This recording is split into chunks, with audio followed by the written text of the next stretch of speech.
நம்ம இன்றைக்கி சூப்பரான இறால் குழம்பு செய்யலாங்க. மண் பாத்திரத்தில் 2 டேபிள் ஸ்பூன் ஆயில் விட்டுக்கலாம். ஒரே ஒரு பெரிய வெங்காயத்தை பொடியாக நறுக்கி சேர்த்துட்டு நல்லா வதக்கி விடுங்க.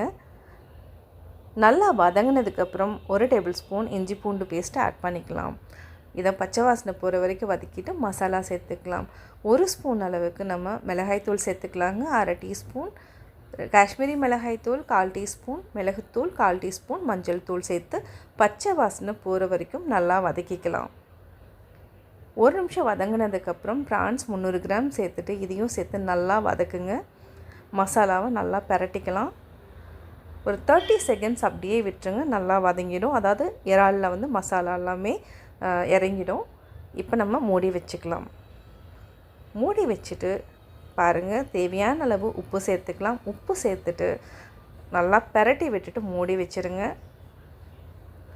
ஆஹா, சுவையான இறால் குழம்பு ரெடி ஆகிடுச்சுங்க.